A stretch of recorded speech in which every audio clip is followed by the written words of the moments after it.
Hello and welcome. Tonight, the president vows to deploy full state power with adequately equipped armed forces to ensure the security of the nation. Former Aviation Minister Stella Odua and 8 other persons arraigned at the Federal High Court Abuja over allegations of fraud amounting to 5 billion naira. Diphtheria disease claims 32 lives, mainly children in Yobe and Kaduna State, with others hospitalized. And trial judge sets May the 20th, 2024 for former US President Donald Trump to be arraigned for alleged mishandling of classified documents. On business news tonight, World Bank ranks Nigeria as Africa's largest economy for 5th year as GDP grows to $477.38 billion last year from $440 billion in 2021. On sports news tonight, Chiamaka Nnamdozie saves Preston Sinclair's penalty as Super Falcons forced Olympic champions to a goalless draw in the opening game of the 2023 FIFA Women's World Cup. From Abuja, the nation's capital, returning officers in the 2023 general elections outline ways to boost the nation's electoral process as INEC continues its review of the polls. The fight against terrorism and other crimes in the country may be about to enter a new dimension. Well, this comes as the president has vowed his administration will deploy full military power to protect lives and property of citizens within the country. President Bola Tinubu gave the assurances while addressing graduates of the Command and Staff College in Jaji, Kaduna State at the graduation ceremony of the Senior Course 45. It's a graduation ceremony of the Senior Course 45 of the Armed Forces Command and Staff College Jaji in Kaduna State. A total of 291 officers who distinguished themselves in character and learning are said to be let out after 48 grueling weeks.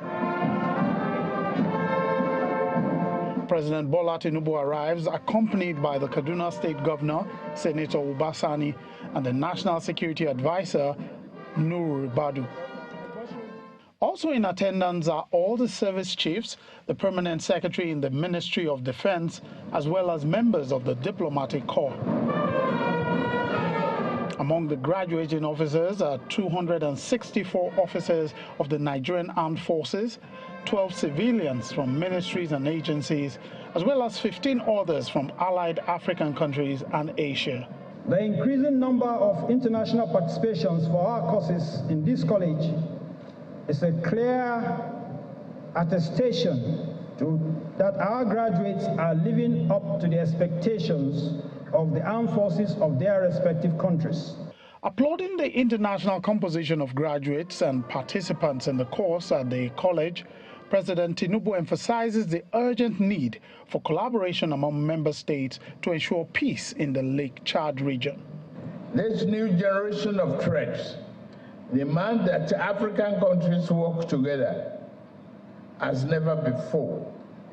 In this regard, the multinational collaboration of Nigeria, Cameroon, the Niger Republic, and Chad to bring peace to Lake Chad region is an example that must be improved by all means and replicated whenever it's necessary.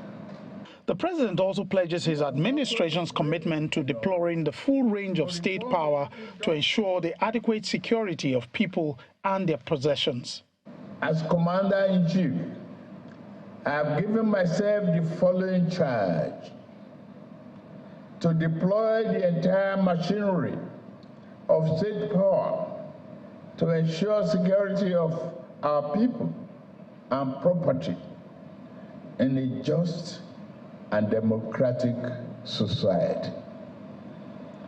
Under my predecessor, the armed forces worked tirelessly towards necessary reform to enhance combat effectiveness and operational capability. We must now pick the pace. The president's speech underscores the significance of strengthening the capabilities of the African armed forces and other allied nations, while acknowledging the dynamic and evolving nature of security threats. You have been found worthy in character and learning. Congratulations. Some officers who distinguished themselves during the course were then honored with merit awards.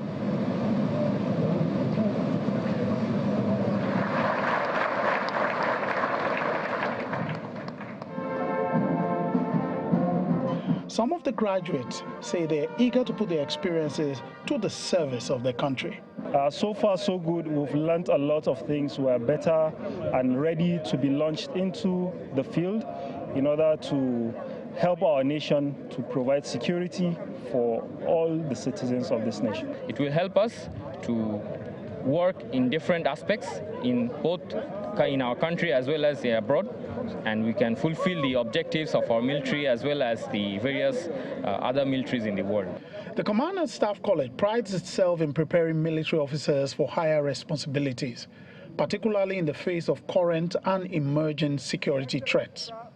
These officers are expected to bring all they've learned here to bear in protecting the country and its citizens.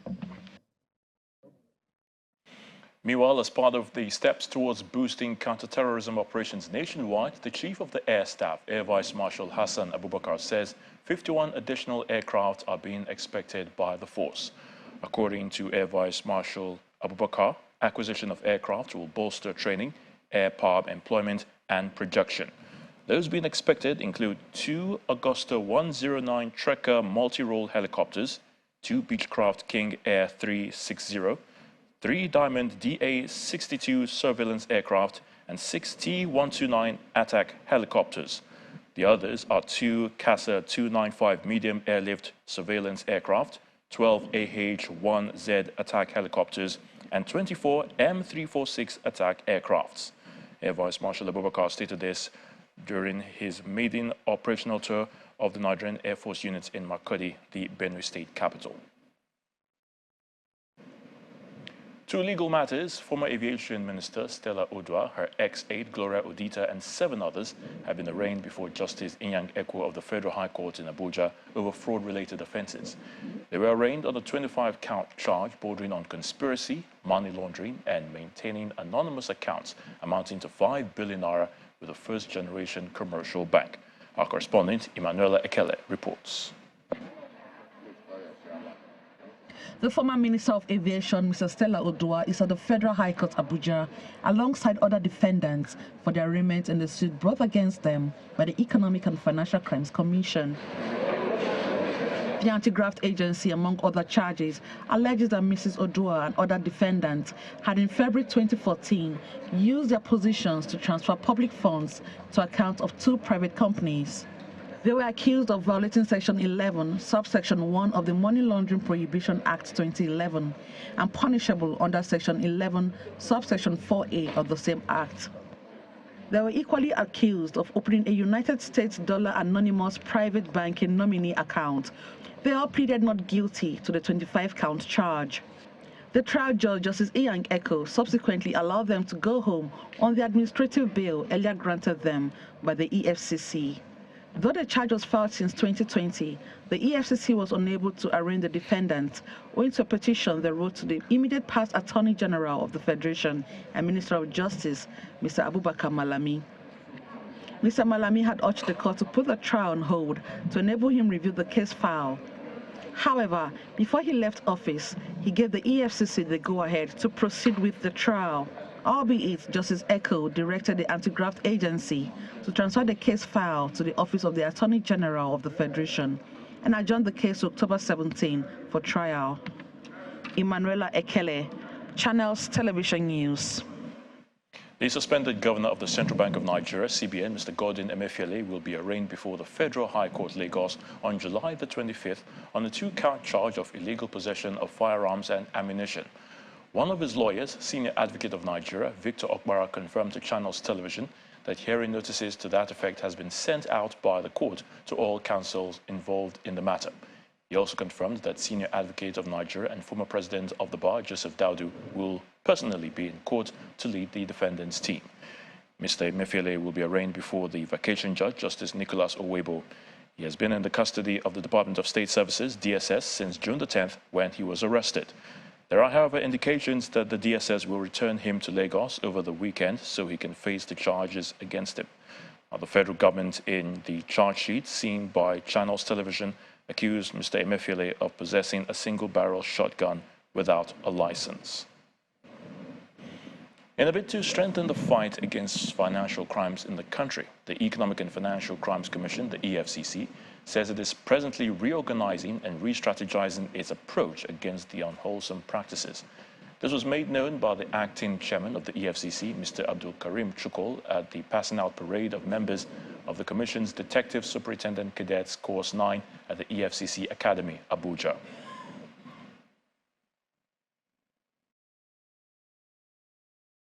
Today, we are witnessing the passing out of a crop of cadets who 12 months ago were carefully selected out of thousands of applicants. Your passing out today and joining the ranks of the Commission is coming at a time we are consolidating on the efforts of several years of battling corruption and other economic and financial crimes.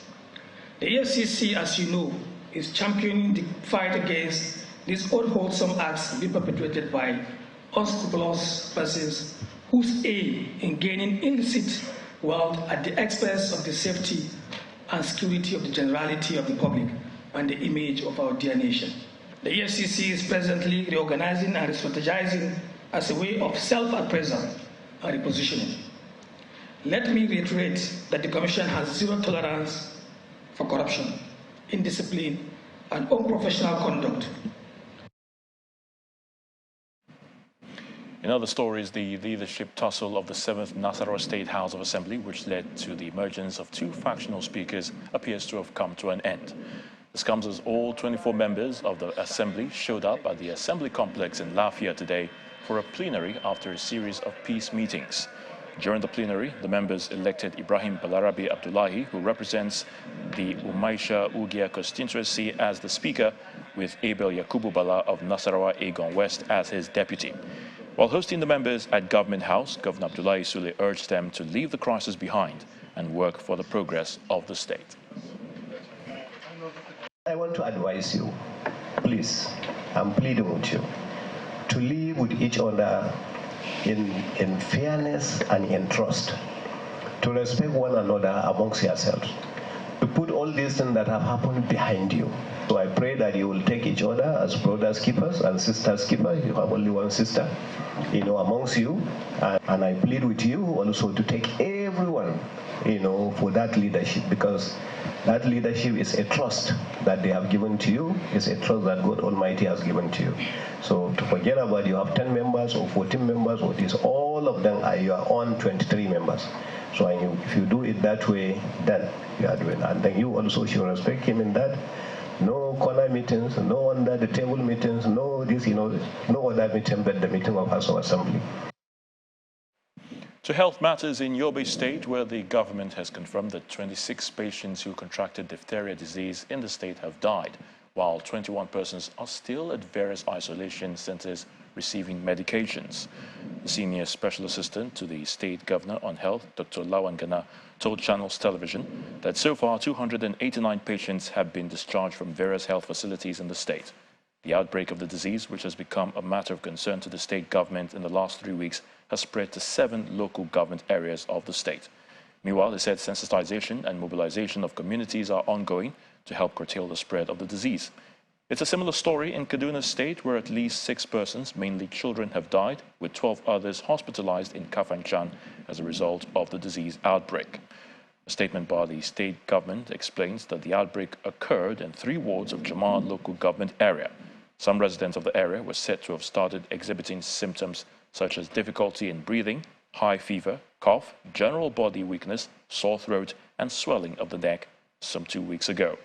Meanwhile, Governor Ubasani has directed the State Ministry of Health to investigate it and ensure the affected cases are moved to adequately equipped hospitals for proper management.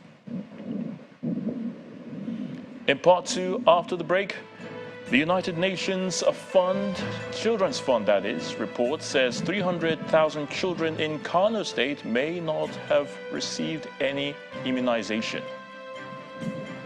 Please join us again. Welcome back. If you just joined us, you're watching the news at 10, coming to you live from Channels Television. A reminder of our top stories. The president vows to deploy full state power with adequately equipped armed forces to ensure the security of the nation. Former Aviation Minister Stella Odua and 8 other persons arraigned at the Federal High Court Abuja over allegations of fraud amounting to 5 billion naira. Diphtheria disease claims 32 lives, mainly children in Yobe and Kaduna states, with others hospitalized. And trial judge sets May the 20th, 2024 for former U.S. President Donald Trump to be arraigned for alleged mishandling of classified documents.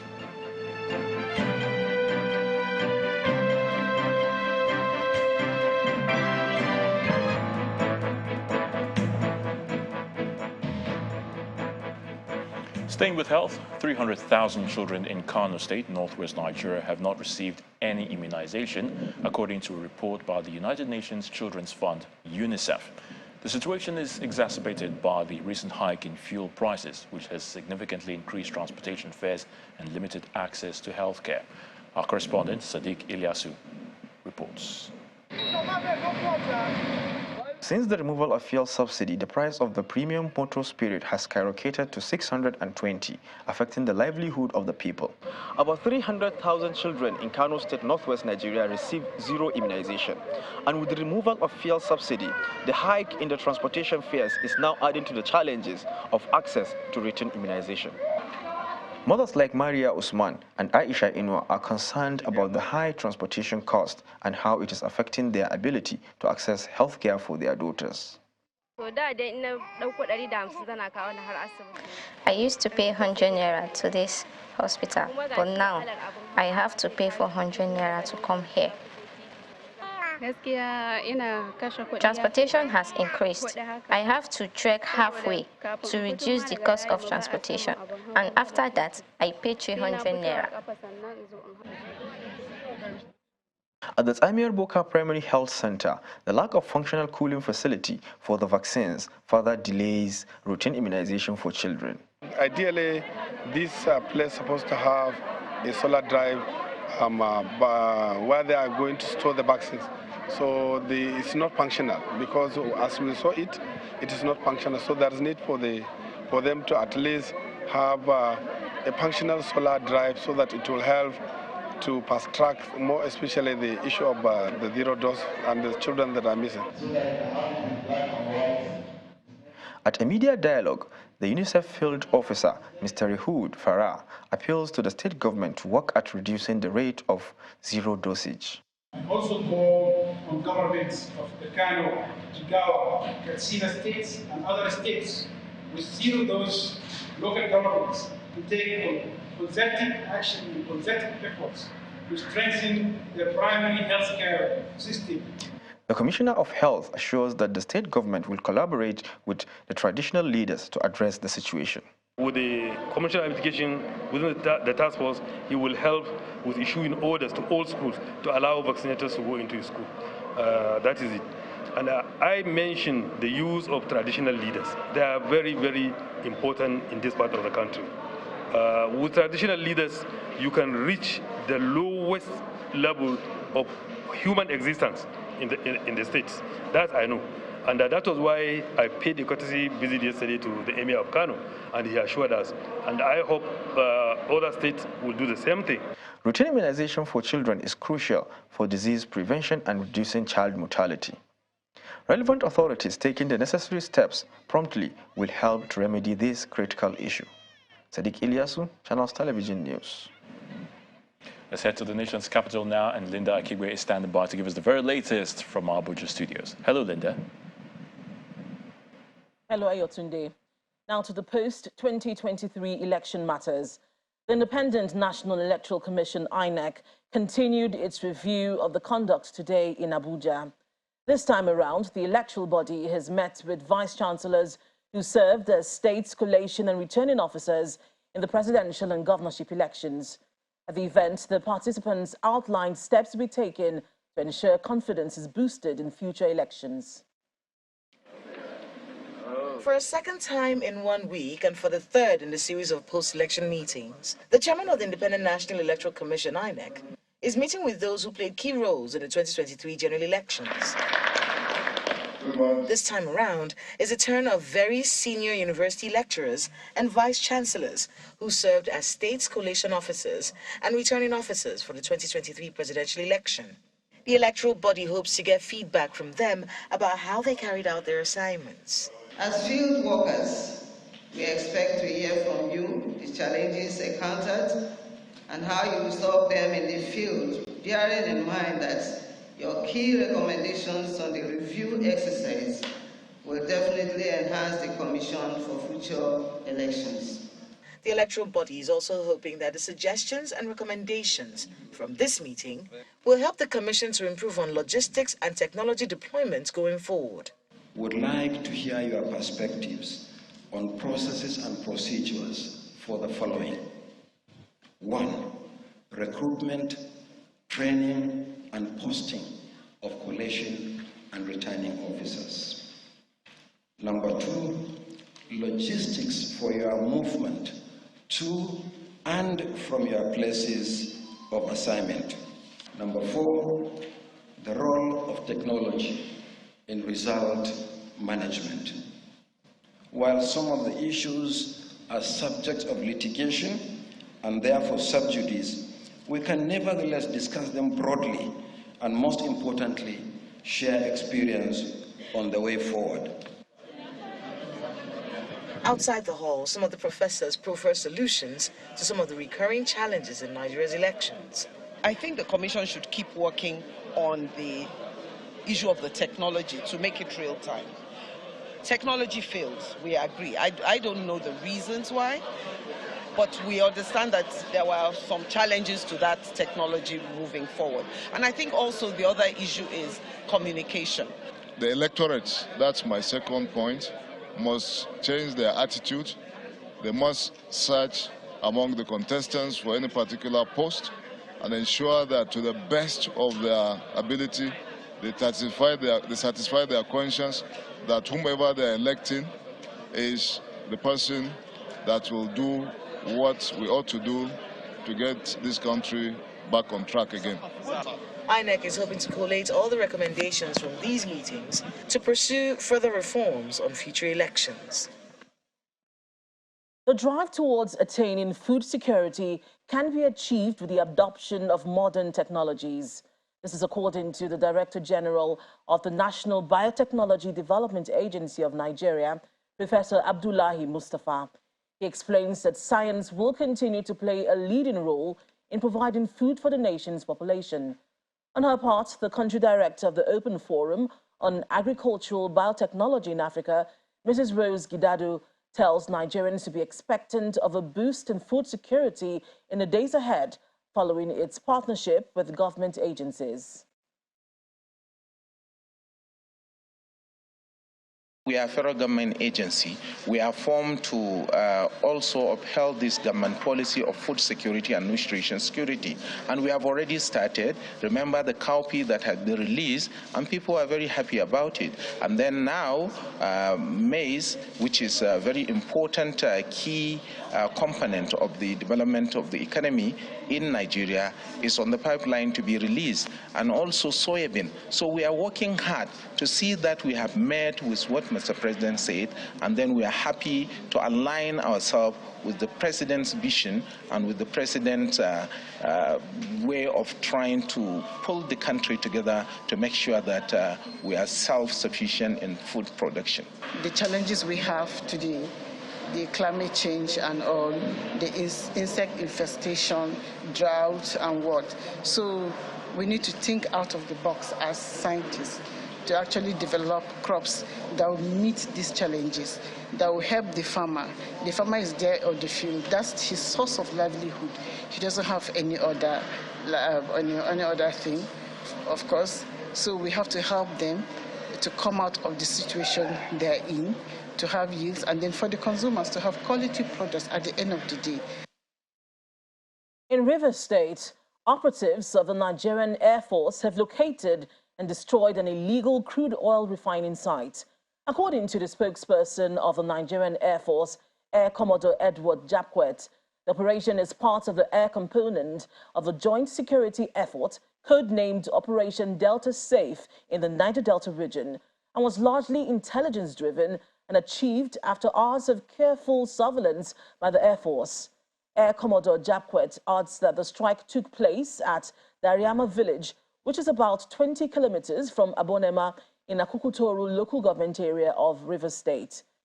Meanwhile, troops of Operation Hadarin Daji in Zamfara State have cleared bandits' camps at Mutuwa, Gudu-Tudu, Kawa, Dantayawa, Gidankare, Muhuta, and Gyado villages of Zamfara and Sokoto states. A top military source who preferred anonymity told Channels Television that during the operation, the troops who approached the bandits' enclaves with full strength and agility frightened the bandits that fled their location before the arrival of the troops. However, the troops recovered 4 operational motorcycles of the bandits and instantly destroyed a newly established bandits' hideout. Still ahead on the news at 10, World Bank ranks Nigeria as Africa's largest economy for the 5th consecutive year, as the nation's GDP grows to $477 billion last year, $440 billion in 2021. That's in business news. Join us again. Welcome back. The Lagos State Task Force has moved its environmental clearance exercise to the Agege area of the state. Traders who had displayed their goods along the railway corridor were cleared, while those who put up resistance were arrested today. The commander of the task force, Mr. Shola Jajaloye, explains that the state will no longer tolerate illegal trading along the rail lines as it constitutes environmental menace. It's been days after the State Environmental Task Force displaced traders along Oshodi-Yaba railway axis, signaling massive campaign to rid the entire rail line of human obstacles. This time, the unit is carrying out its raid on traders along the Agege rail line axis. It's a mixed display of perishable and non-perishable goods. It's a security for the passenger, because when a passenger, if the air is empty, a passenger cannot walk around this place like this, because it will be very dangerous. They told us to lay away, and they do provide a place for us, somebody like us, to stay. A space that they are providing, they are selling the place, a shop a 5 million naira. How can a woman sell a tomato of what 5,000 naira to buy a shop of 1 million naira? Before those boys carry one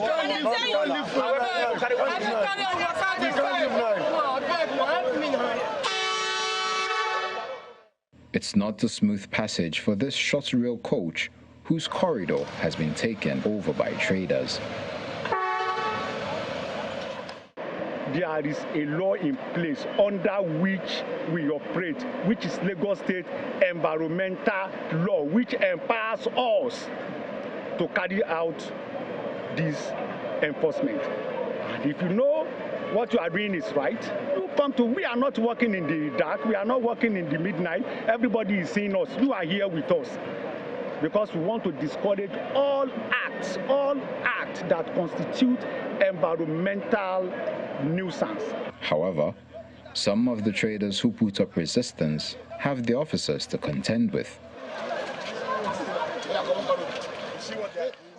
For the young men and elderly men that have turned these rail tracks into slum, that have built houses here, that are selling scraps here, stolen properties here, fabricated properties here. They are constructing a lot of things over there. They have fridge, they have freezers, they have bed, they have wardrobe. Rail track, for goodness sake. We are taking them to court. We are getting judgment on them. It's not okay for us to be at home doing nothing. How are we going to eat? We have family, we have siblings, we have parents. Please, the government should consider us, please. They should assist us. We are really suffering. Helpless, the traders watch from a distance as their goods are taken away.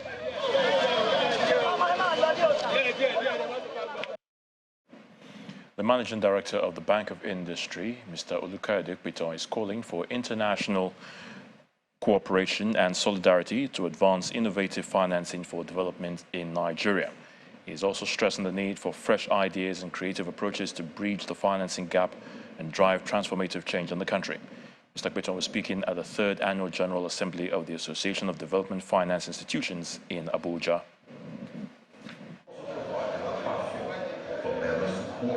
It is the 3rd Annual General Assembly of the Association of Development Finance Institutions. And gathered in this hall are experts in the nation's financial sector to brainstorm on innovations to complement their funding to improve small businesses in Nigeria. The Bank of Industry is Nigeria's oldest and largest development financing institution. The assets of the bank have grown by 381% between 2017 and 2023, reaching 2.38 trillion naira by the end of 2022, and closing at 3.29 trillion naira as of June of 2023. The bank is introducing more innovative financing mechanisms to contribute to the nation's development. Since the Bank of Industry commenced its innovative financing mechanisms, the total assets have grown between 2017 and the first half of this year by 381%, reaching 2.38 trillion by the end of the year 2022 and closing at 3.29 trillion as of June 2023. The conversation here centers on innovative financing for development impact, and financial institutions are making a case for collaborative efforts to drive inclusive growth in Nigeria. Africa needs to spend at least $150 billion annually for the next decade for us to close the gap in terms of our infrastructure development relative to the rest of the world. And to do this kind of financing, all of us need to work together. We all have to be innovative, and we all need to work together as an ecosystem to address the challenges before us. This is a period we are all struggling to be able to finance most of the projects and products that we have in most of our states. And so we need to bring in innovations and be proactive in whatever we are doing now. So presently in Lagos State, that is exactly what we are doing. We've been proactive, we've been innovative in the way we do things. And we've been looking at ways to be able to leverage on most of our assets to be able to serve as equity, most of the things we are doing. The major takeaway is that there is need to prioritize the advancement of members of the association and leverage on the knowledge that will improve financing initiatives among the institutions.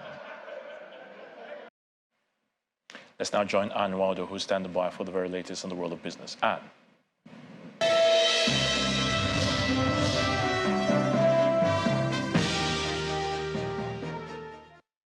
Thank you, Ayatunde. Hello and welcome to Business News. Let's begin with the economy. And Nigeria has retained its position as Africa's largest economy for 5 consecutive years in 2022, with a gross domestic product of $477.4 billion. Well, that's according to latest report coming from the World Bank. The International Finance Institution says the country accounted for 17.4% of the continent's economy, with a combined GDP of $2.7 trillion as at last year. The World Bank data also shows that Nigeria has remained the continent's biggest economy since 2018, when it overtook South Africa as the largest, which came third with an estimated GDP of $405.9 billion, while Egypt came second with a GDP of $476.7 billion after recording 12.3% GDP growth from previous year. And economic experts have predicted significant growth in the banking sector with the aid of a single exchange rate and other policies of the new administration. At an event in Osogbo, Osun State, financial experts Mr. Jimo Adebayo and Olufemi Adesina explained the fixed exchange rate limits foreign and direct investment, and new policies will motivate foreign investors to the nation's economy. They, however, noted that the market is still evolving and Nigerians will soon have a good turnaround. The Naira has started appreciating. People are happy to have what we call the diaspora funding has also started increasing. The banking sector has witnessed increase in deposit of foreign exchange, and the non-oil export has also started improving because people now believe that whenever they earn dollars, they can sell this dollar at the current market forces. So President Bola Ahmed Tinubu has introduced a system which at the end of the day will make everybody happy. With technology, with prudency and efficient planning, we will definitely be able to overcome the seeming pain, which at the end of the day will be a lot of gains for many Nigerians. Now that the exchange rate is determined by the market, it makes foreign investors to be more confident of investing in the economy. And this is what obtains in all advanced economies. So we are very happy that our president took that bold decision. Yes, it might seem unpopular today, but definitely in the next few months, it's good actually that the exchange rate is now reflective of the market. It's now reacting to the pressures of demand and supply rather than the previous arrangement where the exchange rate was fixed. Fixing exchange rates limits foreign direct investment. Banks' net domestic credit to the Nigerian economy has risen by 11% month-on-month to 84 trillion naira, up from 75.4 trillion naira recorded in a month of May. And that's according to the money and credit statistics of the Central Bank of Nigeria. An analysis of the CBN data shows the private sector took 52.8 trillion naira, which is about 17.9% rise from the 44.7 trillion naira it collected in a month of May. The statistics also shows the credit to the government rose by 1.6% to 31.2 trillion naira, up from 30.7 trillion naira during the comparative period. Nigeria's external reserves have also maintained a steady decline, dropping by 13.82% in 1 year. Data from the CBN also shows the foreign exchange reserves declined to $33.9 billion as of July the 19th, down from $39.4 billion recorded in the corresponding period for last year. Economic analysts have attributed the steady decline of the country's external reserves to the low inflow of foreign currencies, as well as CBN's intervention in the forex market. They also expect the currency pressures to remain intact in the near term due to seasonal induced demand and the current frail forex supply, despite CBN's abolishment of multiple forex windows. We head to the equities market now, where it's another win for the local market at the end of Friday's trading session. It cruised back into 65,000 points level. Will Ibong has the details.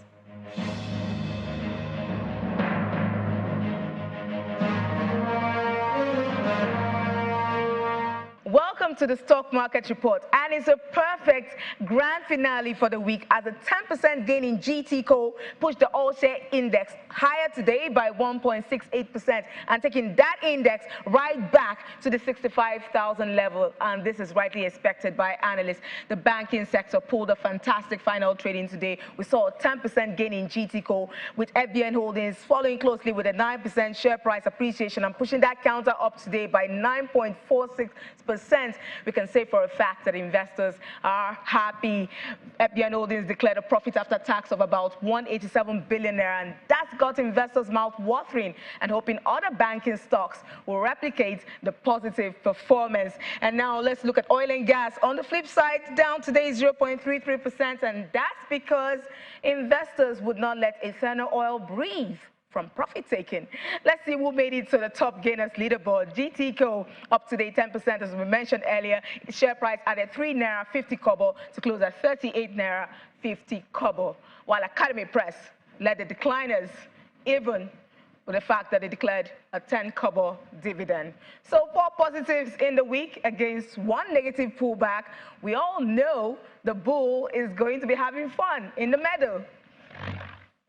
And that's the stock market report. I'm Will Ibong. That's Business News Tonight. Thank you for watching. I'm Anne Nwawado. The rest of the news at 10 continues with Ayat Sunday. Have a wonderful weekend. Thank you so much, Anne. A U.S. judge, Aileen Cannon, has set May the 20th, 2024 for the trial of former President Donald Trump for alleged mishandling of classified documents. The 2-week trial is expected to take place in Fort Pierce, Florida. Here's Simon Pusey with more on this and other international stories in Around the World in 5. Good evening and welcome to the channel's studios here in London with your international news around the world in 5. A federal judge has scheduled ex-President Donald Trump's trial for alleged mishandling of classified documents for spring next year. Judge Aileen Cannon set the case for the 20th of May. Mr. Trump faces serious charges over the storage of sensitive files at his Florida home. Prosecutors say he illegally kept secret documents at his Mar-a-Lago estate after he left office and obstructed government efforts to retrieve them. Extraordinary footage has been released of an explosion that ripped through Johannesburg's central business district, killing 1 person and injuring dozens more. Security CCTV footage from a building nearby the explosion shows the moment the explosion happened, blasting and toppling minibus taxis and creating a deep crack in the tar road, with pedestrians running away from the blast. The cause of the explosion has not yet been confirmed.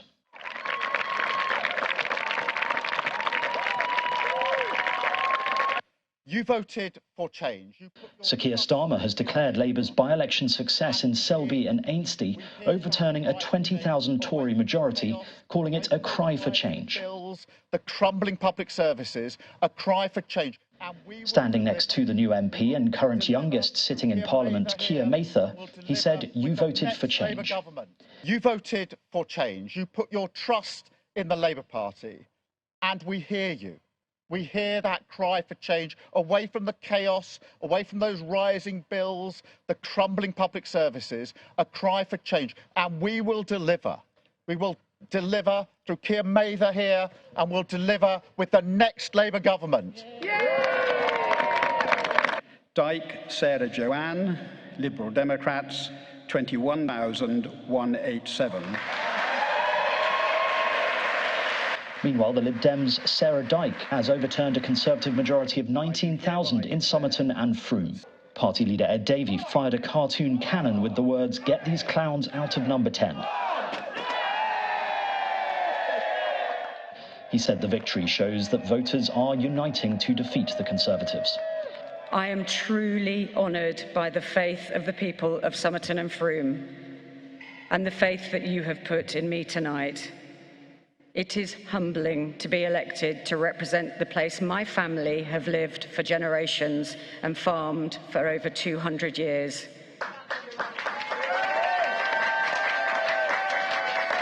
And the Conservative Party won Boris Johnson's former parliamentary seat on the western fringes of London.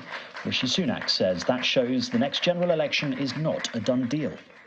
Westminster's been acting like the next election's a done deal. The Labour Party's been acting like it's a done deal. The people of Uxbridge just told all of them that it's not. Now, no one expected us to win here, but Steve's victory demonstrates that when confronted with the actual reality of the Labour Party, when there's an actual choice on a matter of substance at stake, people vote Conservative.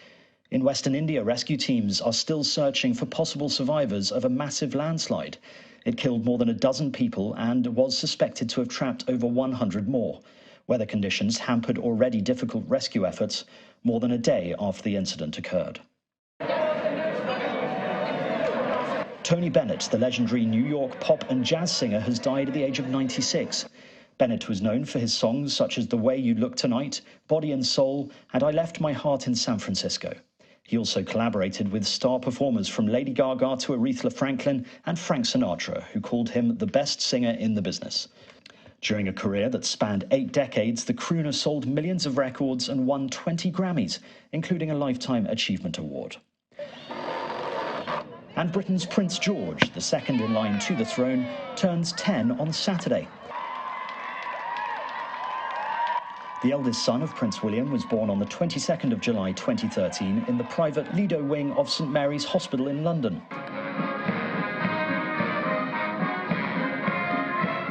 Earlier this year, George played a major role in the coronation of his grandfather, King Charles. He accompanied the King as one of his 4 pages of honour at the grand ceremony on May the 6th and joined the procession through the nave of London's Westminster Abbey. And that's your international news around the world in 5. Now back to the channel's studios in Lagos.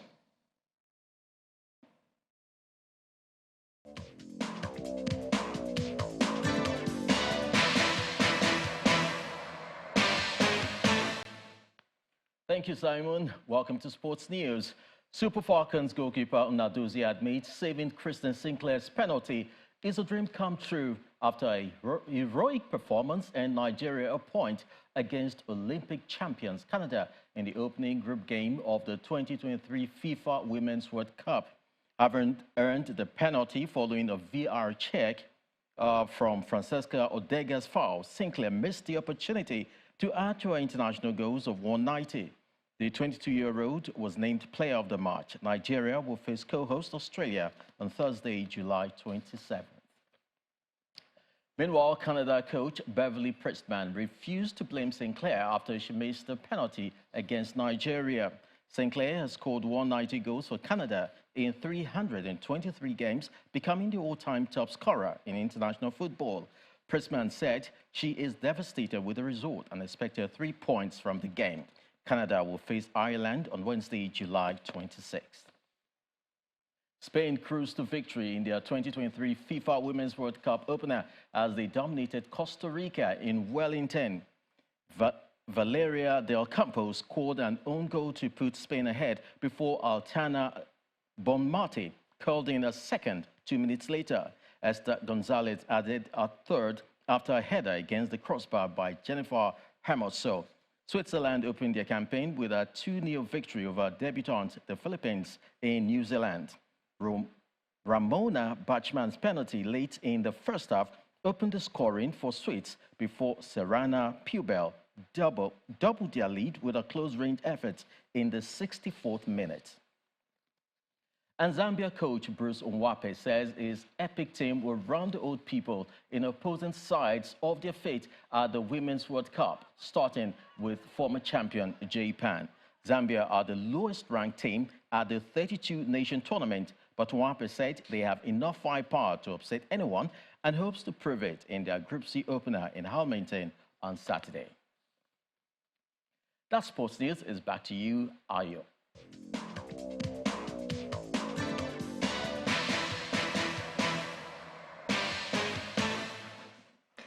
Many thanks, Chris. And the main news again. President Bola Tinubu today vowed to deploy full state power with adequately equipped armed forces to ensure the security of the nation. He gave the assurances while addressing graduates of the Senior Course 45 Command and Staff College in Jaji, Kaduna State. That's the news at 10 tonight. Many thanks for watching. I'm Ayo Tunde Balogun. Do have a good night.